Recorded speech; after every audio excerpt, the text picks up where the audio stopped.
많은 분들이 알고 있는 잘못된 상식 땡 아닙니다. 틀린 경우가 더 많아요. 희한하게 믿음을 갖고 있는데 이것도 역시 틀립니다.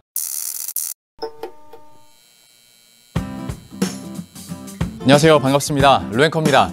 여러분 운전하실 때 가장 찝찝한 경우가 어떤 경우예요? 물론 사고 날 뻔할 때도 짜증나고 간담이 서늘하고 찝찝할 수 있겠는데, 여러 가지 경우 중에서 또 한 가지, 과속 카메라에 찍힌 것 같은 느낌적인 느낌이 들 때, 내가 속도를 제대로 줄였나 싶을 때, 아마 도착지 갈 때까지 이거 찍힌 것 같은데 라고 좀 찝찝하게 생각하시는 분들이 많이 계실 것 같습니다. 이거 잘못했다가는 진짜 생돈 날아갈 수도 있으니까요. 그런데 아마 이 영상 보고 나시면 이런 찝찝함은 좀 덜 수 있지 않을까 라는 생각이 드네요. 오늘은 자동차 과속 단속 카메라에 대한 오해와 진실, 그리고 이 카메라에 걸리지 않는 팁까지 간단하게 짚어드리도록 하겠습니다. 다만 본격적으로 이야기를 시작하기 전에 이런 내용을 제가 정리해드린다고 해서 절대로 과속을 조장하거나 유도하는 건 절대 아니고요. 과속운전은 나뿐만이 아니라 다른 사람의 생명까지도 앗아갈 수 있는 매우 위험한 행동이고, 음주운전과 맞먹는 아주 해서는 안 되는 행동이기 때문에 과속은 절대 하지 마시고 규정 속도를 지키시되, 다만 그 몇 킬로미터 차이 때문에 마음 졸이시는 분들을 위해서 준비한 내용이니까요. 그 정도로만 알아두시면 될 것 같습니다.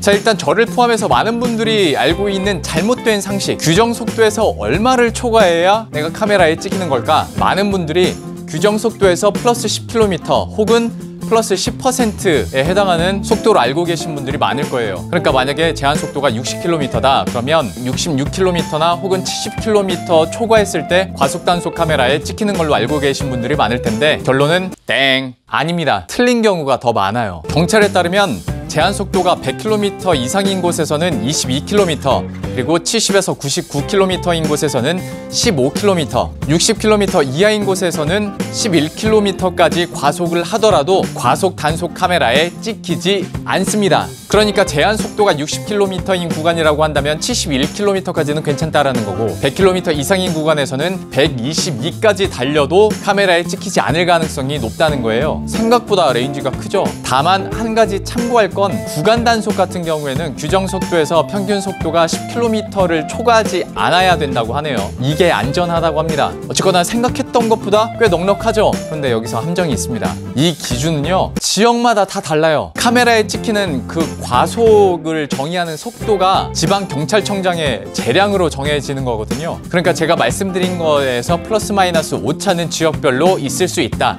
이거는 참고하시기 바랍니다. 자, 그리고 다음으로 미처 속도를 줄이지 못한 상황에서 내가 과속 단속 카메라와 맞닥뜨렸을 때, 어떤 분들은 순간적으로 차를 약간 꺾어서 차선 중간을 밟고 이렇게 가는 거예요. 그러면 카메라에 안 찍혀 라고 생각하시는 분들이 있을 텐데요. 이건 첫 번째로 옆 차선이나 뒤에 오던 차와 부딪힐 수 있기 때문에 굉장히 위험한 행동이고요. 그리고 두 번째로 이거는 안 통할 가능성이 점점 더 높아지고 있습니다. 왜냐? 자, 일단 기존의 과속 단속 카메라 같은 경우에는 땅에 센서를 묻어둔 다음에 그 센서에서 잡히는 속도로 단속을 하게 되거든요. 아마 무심코 지나쳤다면 못 보신 분들도 많을 것 같은데, 과속 단속 카메라 전방에 한 20m 전방 보면 도로 위에 앞뒤로 네모칸 두 칸이 이렇게 그려져 있습니다. 선으로. 이게 하얀 페인트 칠이 돼 있는 게 아니라 칼집처럼 나 있어요. 여기에 센서가 심어져 있는 거고, 이 두 개의 네모를 통과하는 그 속도를 가지고 센서가 속도를 측정한 후에 과속이라고 판단이 되면 카메라로 그 차를 찍는 원리인데, 그러니까 이 말은 내가 설사 속도를 초과하고 있어도 그 네모에서 네모 그 사이를 지나가는 속도만 순간적으로 줄이게 된다면 카메라에 찍히지 않을 수가 있다라는 거고, 또 한 가지, 이 네모와 네모만 내가 비껴서 운행을 하게 된다면 역시 찍히지 않을 가능성이 높다라는 건데, 이렇게 했을 때 말씀드린 것처럼 굉장히 위험한 행위일 뿐더러, 요즘에 설치되는 과속 단속 카메라는 이 적외선으로 탐지하거나 파노라마로 촬영하는 경우들이 많이 있거든요. 그럴 경우에는 어디로 가든 다 걸립니다. 그러니까 애초에 차선 밟고 지나갈 생각은 하지 마세요. 위험하니까요. 다시 한번 말씀드리지만 애초에 과속을 안 하면 됩니다. 자, 그럼 이번에는 구간 단속에 대해서 한번 얘기를 해드릴게요. 많은 분들이 그 마지막 구간 단속 종료 지점까지만 내가 평균 속도 잘 지키면 되지 라고 생각하시는 분들이 있을 것 같은데요. 이것도 역시 틀립니다. 구간 단속은요, 구간 동안의 평균 속도, 그리고 시작점에서의 속도, 종료 지점의 속도, 이 세 가지 중에서 가장 빠른 속도를 기준으로 판단을 하게 됩니다. 그러니까 구간 단속이 시작되면 시작점에서부터 끝 지점까지 일관되게 평균 속도를, 규정 속도를 유지하는 게 중요합니다. 100km 구간 단속 구간인데 앞에서 막 120으로 달렸다가 막판에 가서야 막 60, 70으로 달리면서 평균 맞춰봤자 소용이 없다라는 겁니다. 그러니까 규정 속도만 잘 지키면 돼요. 참고로 하나 더, 진짜 빨리 달리면 안 찍혀 라고 옛날에 무슨 선배들이 막 이런 얘기 했었어요. 통상 그분들 얘기 들어보면 한 200km로 달리면 안 찍힌다 라는 얘기를 하고 희한하게 믿음을 갖고 있는데 그것도 틀린 겁니다.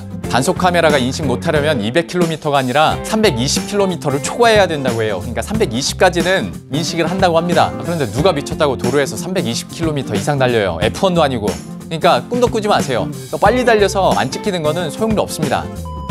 그리고 생각난 김에 하나만 더.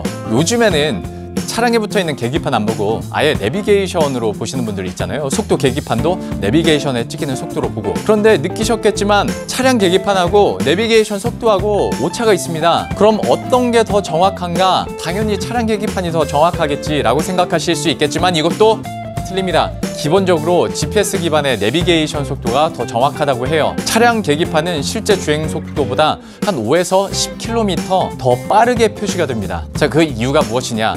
우선 산정 방식이 다른 것도 있겠죠. 차량 계기판은 구동축의 회전 수로 계산을 하는 거고 내비게이션은 GPS를 통해서 측정을 하는 거니까 이런 방식의 차이일 수 있겠으나 이 외에도 안전을 위한 것도 있습니다. 그러니까 안전과 또 단속에 걸리는 걸 대비해서 차량 계기판은 일부러 좀 보수적으로 속도 표시를 해주는 거예요. 그러니까 이 말인즉슨 내가 실제 속도를 알고 싶다. 그러면 내비게이션 속도를 참고하시면 되고요. 내가 조금 더 안전빵으로 운전하고 싶다 라고 생각하시는 분들은 차량용 계기판을 보시면 된다는 겁니다.